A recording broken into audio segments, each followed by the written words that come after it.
Well, what a rematch that was between Conor Benn and Chris Eubank last night. And I'll just preface this video by saying I'm feeling a little bit worse for wear today. I was out for my mate's birthday last night. A little bit drunk, a little bit tired, struggling to even speak. But we're going to do the breakdown regardless. This was a pretty notable fight. It's a fight with heavy history behind it. So in this video, we'll break down what happened and then we'll take a look at some of the highlights of the fight itself. We all should know how the first fight went. It was a dog fight. In a lot of ways, technique went out the window. There was a lot of emotions in that fight. Conor Benn was looking really good, but then Chris Eubank started putting the pressure on Conor and managed to edge the victory. But this time around, we've seen a completely different fight. In fact, I thought Eubank might have been able to have repeated success coming off that first fight, but it was a completely different Chris Eubank that we've seen in there. And that's not taking anything away from Conor Benn, but there was definitely something off with Chris Eubank. So from the opening bell, Conor Benn made a statement. Conor Benn got a lot of criticism in the last fight, people saying that he can't really box and he's just a brawler. So he wanted to make a statement that, look, I can box. Well, everyone's saying I can't box.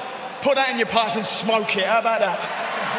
Conor Benn came out aggressive. His jab and his 1-2 were extremely fast and snappy. It felt like every time Conor Benn threw a straight shot, it was hitting Chris Eubank, and Conor Benn wasn't pulling his punches at all. He was hitting with full power. Obviously, Chris Eubank was looking to use his height and his reach and his counter-striking to keep Benn away, but there was definitely something off with Chris Eubank. He almost seemed a little bit out of his rhythm. Now, it was confirmed by Chris Eubank in the post-fight interview. He did say he was dealing with some external factors coming into this fight, and he had to go through hell and back to make it to this fight. I've been through hell and back to get to this night.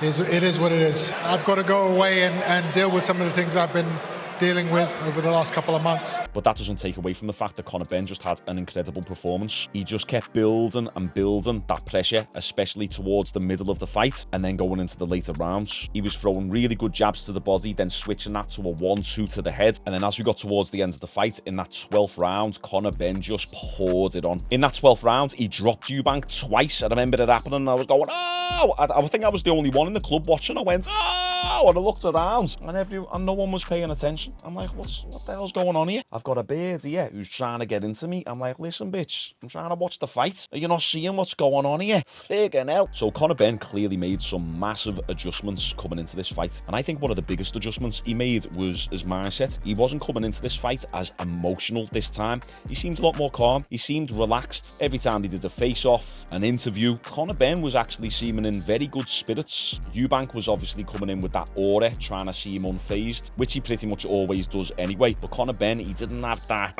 aggression about him. I actually think we could actually be friends afterwards. You know what you're doing. We need to save this for the camera. That's fine. I think they're rolling right now. It starts off camera. They're so bad. And then as soon as they start talking to each other, you can see the tension change in the room. I mean, he's alright. I like Chris. Decided I've done a full U-turn, full 180. I like Chris.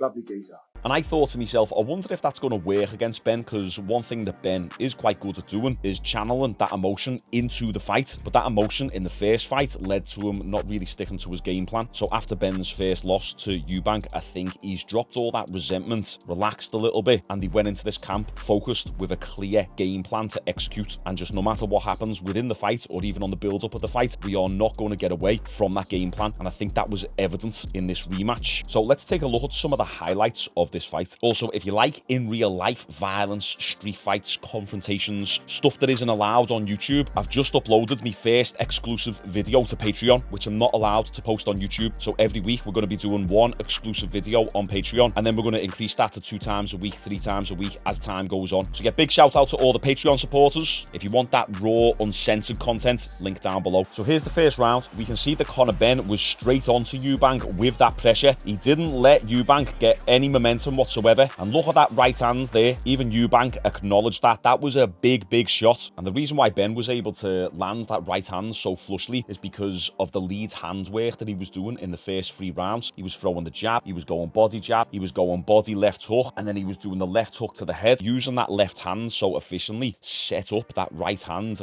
really nicely for Benn. So Benn puts the pressure on Eubank, 1-2. Eubank throws back, then Benn is straight back on him as well. He doesn't give Eubank a rest, and you can see Eubank react there. He's smiling, but he knows it's because Ben is landing effectively. And then in the 7th round, we have this shot. Bang! 1-2, landing every single time Ben was throwing. And fair play to Eubank. He lands a right hook back and then a jab as well, but then wasn't able to establish that momentum. We didn't really see those flush combinations out of Chris like we did in the first fight, but that's due to the pressure of Ben. Chris was throwing 1 or 2 strikes, 1 or 2 counters here and there, whereas Ben just kept going. He was throwing 2, 3, 4 punch combinations, and then even when Ben was getting countered, he was getting straight back on Eubank. So Ben was just landing more total shots over the round. I felt like Chris coming into this fight, he played it a little bit differently. I think he was trying to box Conor Benn, once again, not letting his emotions get involved. But I think, this is just my opinion, he was looking for the counter punch a little bit too much. I think it really would have favoured Chris to kind of fight like how we did in the first fight in those later rounds and press the action a little bit more. Get Conor Benn to fight on his back foot. Don't let Conor put the pressure on you. You have to put the pressure on him. And I thought maybe going into these later rounds, a little bit similar to the first fight, Chris would have recognised that he's down on the scorecard, so let's make it a dogfight. Let's just go back to what worked for us in that first fight and just turn it into a scrap. But Chris, the fight just gradually got away from him, and as a byproduct, that momentum all started building in Conor Benn's favour. So watch this exchange right here. Look at the pressure from Ben. 1-2, then a left hook, stays on Chris, doesn't let him rest, clinch up for a moment, little body hook, once again, pressure,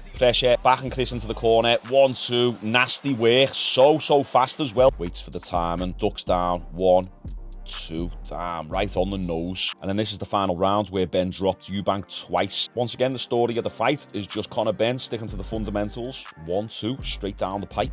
Right here, boom, boom. And that's where Chris's legs go. That's where I was like, oh! No one even seen it. Now, this is an interesting punch. Look, he goes jab there, catches him on the chin, and it doesn't really catch him flush, but it catches him on the back of the ear, or like the upper part of the neck, which is what knocks your equilibrium. So it wasn't even really the hardest shot of the fight, but often a punch with, say, 60-70% power landed in the right area can beat a punch with 100% power in the wrong area. And that was a prime example of that right there. And then in the last 40 seconds of the fight, Conor has got Chris Eubank hurt, so he just piles on the pressure even more and then knocks Chris down again, keeping him on the ropes, not letting him get out the corner. See the way he's cutting off the ring, pressure, crazy. Just an absolute pit bull. Eubank on wobbly legs, catches him again. Fair play to Eubank there, gets straight back up. Taking a second look at this, it wasn't really on the back of the head. Chris Eubank turned his head and it looks like it lands just behind the ear again, and then down Eubank goes. And then Eubank gets up, gets a standing 8 count, the fight resumes, and then the bell goes a couple seconds later, and then that was the fight. Conor Benn, very decisive victory right there, extremely impressive as well. Good discipline shown over his emotions and sticking to his game plan. Conor Benn said he's not interested in doing the trilogy, he just feels like putting this to bed now. They've got 1 win each. This is the end